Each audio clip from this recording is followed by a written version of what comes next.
For reaction to all of this, let's welcome Congressman Byron Donalds from House Oversight and Reform Committee, along with former White House Council of Economic Advisors, Acting Chairman Tomas Philipson. Gentlemen, great to see you both tonight. Congressman, I want to go ahead and start with you, and I'm going to put up a graphic that shows where we were when President Trump was in office and where we are now as a result of President Biden's policies. He essentially says this is not a referendum on him, but two ways of looking at the world, right? Two majorly different policy decisions. I look at the numbers here, and if you look at the blue column, things are substantially worse. Now, the Republicans are accused by the Democrats of not having a plan. I think the plan was laid out in the previous administration. All we would have to do is go back to some of these policies, and maybe we could fix things, Congressman. Oh, that's absolutely correct.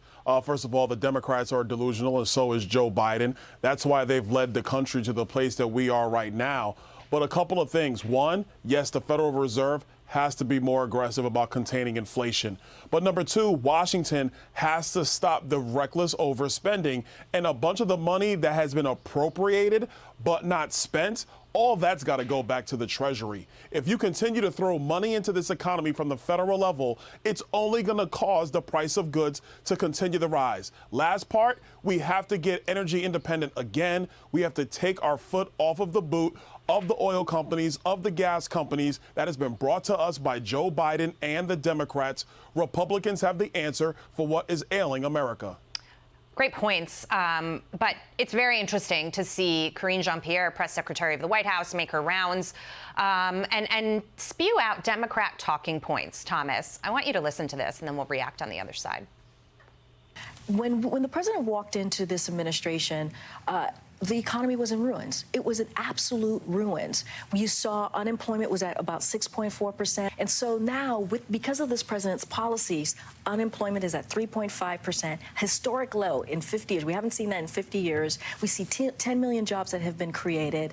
And he moved even further by making sure we lower those gas prices, right? Because of Russia, the war that Putin has started, we saw gas prices go up. Now it's down by $1.25 per gallon since the peak of June. And that's because this president took historic actions to make sure that gas prices were coming down. We still have more work to do. That's why the Inflation Reduction Act is so important. Thomas, that's the spin. There are a lot of places I can go there, but let's start with the gas prices, which were up 40% before boots were on the ground, even near Ukraine. Yeah, I mean, it's kind of ridiculous what they're arguing. I don't think anyone believes what they're saying, not even Democrats. I think it was basically a V-shaped recovery after COVID, and inflation was below the Fed policy rate of 2%.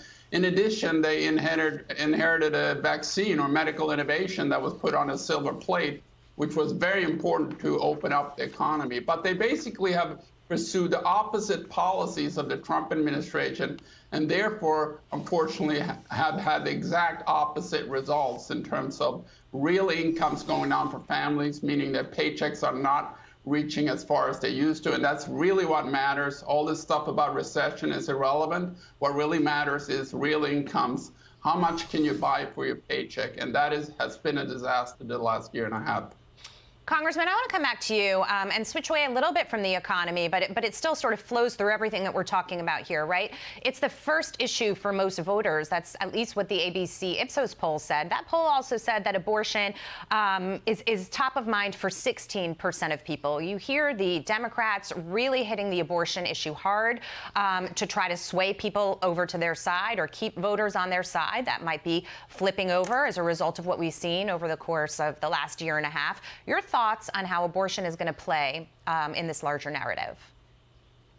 I simply don't think it's going to play that much at all. Not when the cost of food, the cost of electricity, the cost of gas, the cost of the products that every American has to use have gone through the roof. Families are choosing whether to pay the light bill or put food on the table. So I think that's why abortion is not simply going to matter. Second point on this, the Democrats are lying to you, America. They're trying to fearmonger and lie.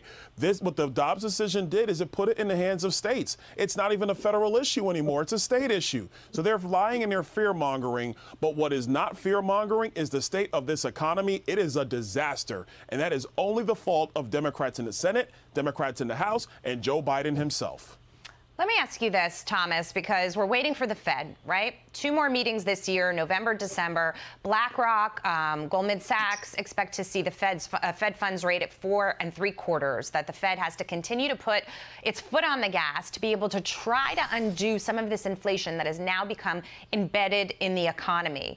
And the concern is that the pain for Americans is going to continue because as the Fed raises rates, it takes a while to do some of that unwinding. And you know, people are suffering when they go to the grocery store, when they go to the gas pump, and they're having a hard time. Yeah, the concern is that the hawkish Fed policy is going to basically kick in during the recession. So everyone expects the Fed to come up to 4.5% or 5% roughly next year in their top rate. But also everyone expects a recession to be there. But given these lags, so what we're currently seeing in the housing market, for example, the housing market is tanking completely. Prices are going down. Quantity of houses sold is going down. That's a demand effect usually when you have both the price and quantity. And it's obviously from the rates coming up. But you've seen those rates rising the whole year, and now you're seeing the effect of that. So it's a long lag. Right. So if the current rates are coming up, it's going to lag into 23, 24. Yeah, and I'll just make the point with Fed funds at 3 to 3 1/4, mortgage rates are 7%. So if we get to 4 3/4 or near 5%, you can only imagine what the picture is going to look like if you're trying to buy a home. Congressman Byron Donalds, Tomas Philipson, great to see you both tonight. Thank you.